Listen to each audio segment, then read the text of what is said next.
मुफ्ती तारिक मसूद के बयानात के लिए मुफ्ती साहब के ऑफिशियल चैनल मुफ्ती तारिक मसूद स्पीचेस को सब्सक्राइब करें। बिस्मिल्लाहिर्रहमानिर्रहीम वलक़द आतैना दाऊद मिन्ना फ़ज़ला। अलबत्ता तहक़ीक़ हमने दाऊद को अपनी तरफ से फ़ज़ल अता किया। फ़ज़ल का मतलब इज़ाफ़ी नेमत जो होती, फ़ज़ल इज़ाफ़े को कहते हैं अरबी में, यानी हमने खुसूसी फ़ज़ल किया उनके ऊपर। पिछले रुकू में नबी सल्लल्लाहु अलैहि वसल्लम के बारे में जो मुशरिकीन मक्का मजाक उड़ाया करते थे और कहते थे कि क्या तुमने ऐसे शख्स को देखा जो कहता है कि हम जब मर के मिट्टी हो जाएंगे दोबारा ज़िंदा होंगे, या तो इनको जुनून है या इन्होंने माज़ अल्लाह पे झूठ बांधा है। तो इस तरह वो नबी का मजाक उड़ाते थे। तो अल्लाह ने अल्लाह ने फरमाया कि तुम्हें डर नहीं लगता कि अल्लाह तुम्हें ज़मीन में धंसा दे या आसमान के टुकड़े तुम पे गिरा दे।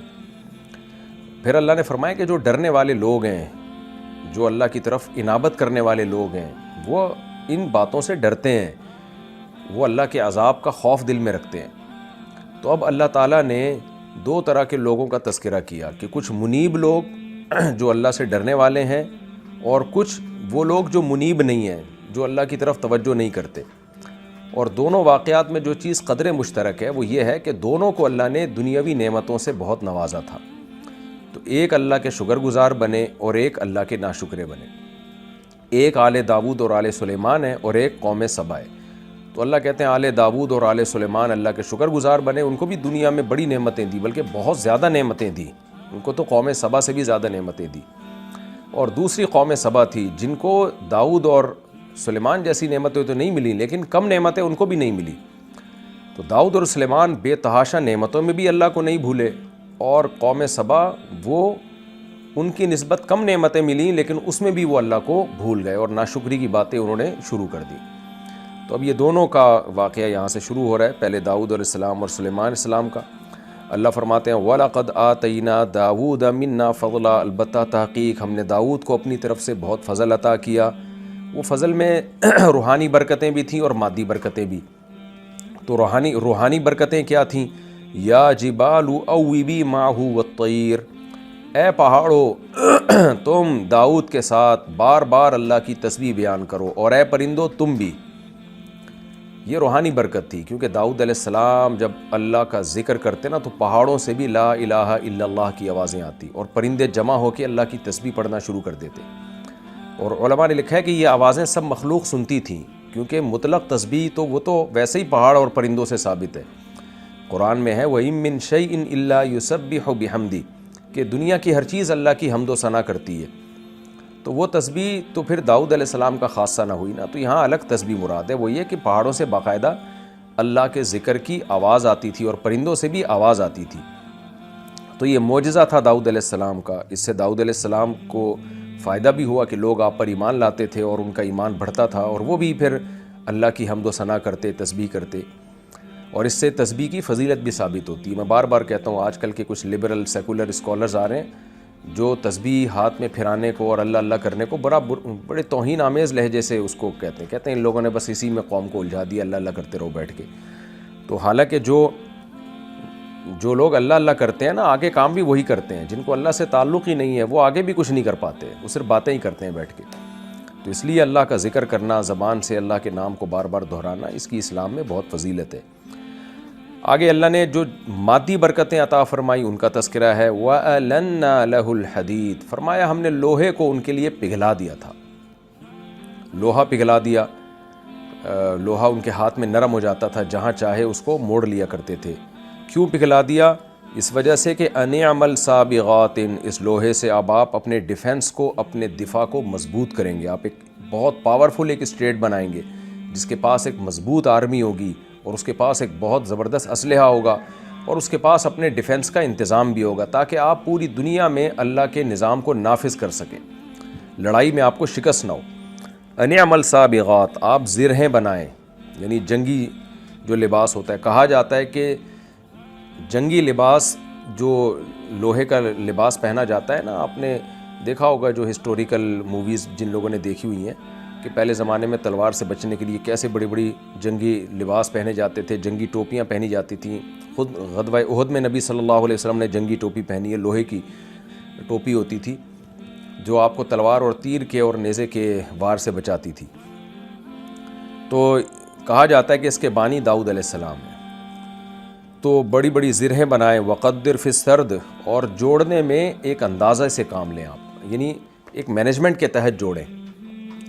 دیکھیں کچھ چیزیں ایسی ہوتی ہیں جو واقعہ کا بظاہر اہم پہلو نہیں ہوتی، لیکن اللہ اس کو ہائی لائٹ کرتا ہے، اس میں کوئی نہ کوئی بڑا سبق چھپا ہوا ہوتا ہے۔ اتنا کہہ دینا کافی تھا کہ آپ زرہیں بنائیں۔ ظاہر ہے جب ہم زرہیں بنائیں گے، جنگی لباس پہنائیں گے، تو ان کو سینا بھی تو پرونا بھی تو پڑے گا نا، کڑیوں سے جوڑنا پڑے گا تاکہ موویبل ہوں، وہ آسانی سے آپ کی باڈی کے ساتھ ایڈجسٹ ہو جائیں۔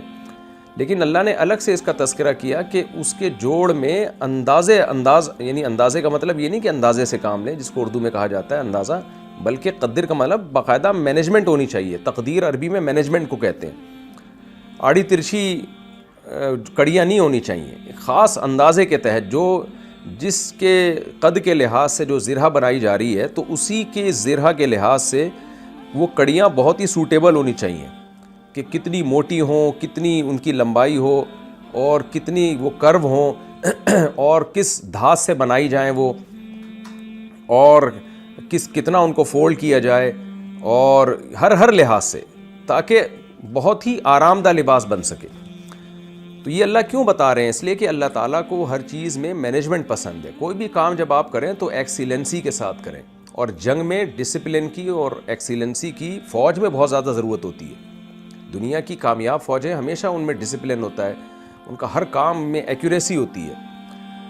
لیکن جہاں پینڈو پن ہوگا، جہاں کوئی ڈسپلن نہیں ہوگا، آڑا ترچھا کام ہوگا، جیسے کہ آج ہمارے ہاں مسلمانوں میں ہو رہا ہے، تو فوج تو کسی حد تک اس بد نظمی سے بچی ہوئی ہے، لیکن جو عام ہمارے ملکوں کے حالات چل رہے ہیں وہ آپ دیکھ لیں، سب کے سامنے ہیں، تو اس سے قومیں ترقی سے رک جاتی ہیں۔ جاپان میں گیا تو میں نے وہاں دیکھا ان لوگوں میں کہ کس طرح ان لوگوں میں ڈسپلن ہے، اور جس چیز کو بھی وہ بناتے ہیں تو بہت ہی اس میں ایکوریسی پیدا کرنے کی کوشش کرتے ہیں، کام کو ٹرخاتے نہیں ہیں۔ تو اس آیت کا حاصل یہ ہوا کہ داؤد علیہ السلام سے اللہ کہہ رہے ہیں زرہیں بنائیں، لیکن اس میں جان چھڑانے والی کیفیت نہیں ہونی چاہیے کہ آپ ایک جنگی لباس بنا رہے ہیں، آپ ایک اسلحہ بنا رہے ہیں، تو جان چھڑانے والا کام نہیں ہونا چاہیے جیسے کہ ہمارے ہاں ہوتا ہے۔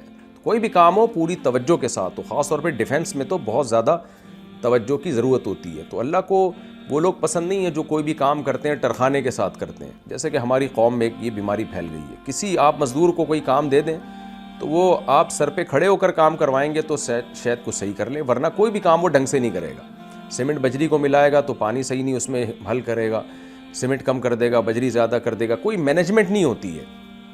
تو درزی کو آپ کپڑے سینے کے لیے دے دیں، وہ آڑے ترچھے سی کے رکھ دے گا، وہ بھی کوئی محنت سے اور فوکس کر کے کام نہیں کرتا۔ کوئی بھی کام جب آپ کرتے ہیں تو یہی ہو رہا ہے ہماری سوسائٹی میں۔ کوئی ریسرچ کرتے ہیں تو اس میں جان نہیں کھپاتے، ادھوری تحقیقات لوگوں کے سامنے ڈال دیتے ہیں، پھر اس میں گمراہ کرتے ہیں۔ کہیں کوئی سیاسی تجزیہ کرنا، اس میں بھی کوئی محنت نہیں کرتے، بس چند ادھر کی صحافیوں کو سنا، کچھ ادھر کو سنا، اور ایک تجزیہ لوگوں کے سامنے پیش کر دیتے ہیں۔ تو اس لیے اللہ نے فرمایا کہ اللہ تعالیٰ کو ہر چیز میں جو ہے نا وہ ایکسیلنسی پسند ہے۔ کوئی بھی کام جب آپ کریں تو پوری توجہ کے ساتھ کریں۔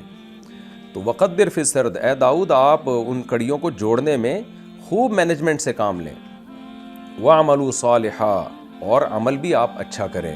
انی بما تعملون بصیر، میں تمہارے اعمال سے باخبر ہوں، دیکھ رہا ہوں کہ کیا کر رہے ہو۔